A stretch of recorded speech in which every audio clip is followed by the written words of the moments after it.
Meron po tayo ditong isang malakas na pahayag na binitawan ng isang kilalang crypto investor na si Ginoong Armando Pantoja.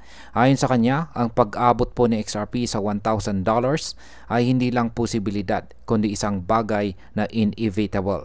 Pero hindi ito bukas. Hindi po ito bukas. Hindi rin ito anytime soon. Kaya ang tanong, gaano katagal bago makita natin sa XRP sa presyong ito?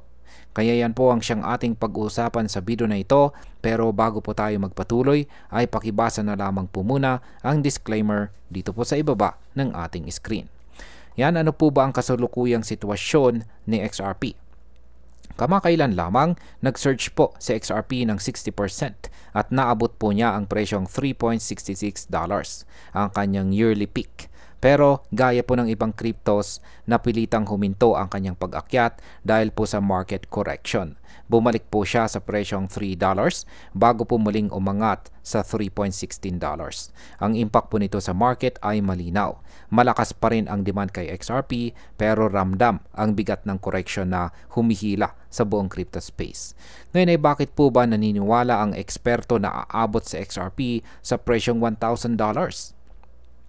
Sabi po ni Ginoong Armando Pantoja, yan, si Ginoong Armando Pantoja, kahit bumabagsak paminsan sa XRP, nananatili po siyang may pangmatagalang lakas.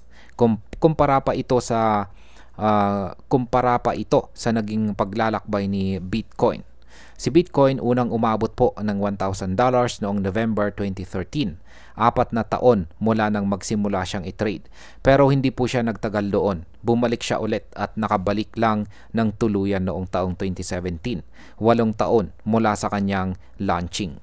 Ang punto po ni Ginoong Pantoja dito ay kung kinakailangan ni Bitcoin ng 8 taon, pwedeng mangyari rin ito kay XRP. Pero ang problema, 13 years na si XRP sa market at hindi pa rin siya umaabot sa presyong $1,000. Ngayon, ano po ba ang pumipigil kay XRP? Ang pinakamalaking sagabal ay ang SEC lawsuit na nagsimula pa noong December 2020. Ito ang siyang pumigil sa kanyang momentum.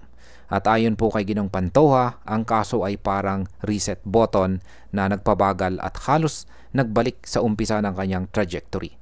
Pero ngayon na ngayon na tapos na po ang kaso, nakikita niya itong bagong simula para kay XRP.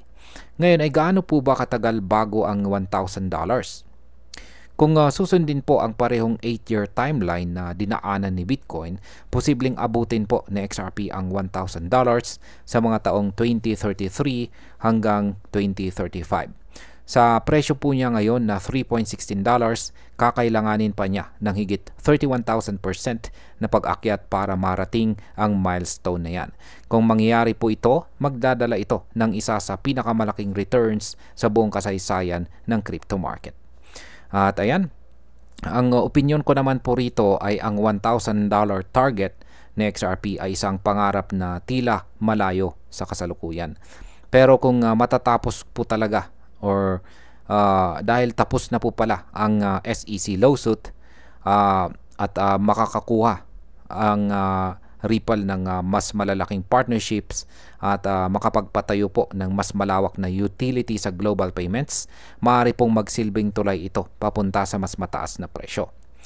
Hindi po bukas, hindi rin bukas makalawa, pero sa tamang panahon, posibleng ang makita natin sa XRP sa isang antas na magpapayanig po muli sa buong crypto market. Ryan, hanggang dito na lamang po tayo sa video na ito mga ka-crypto. Marami pong salamat sa panonood. Ingat po tayo lagi at God bless po sa ating lahat.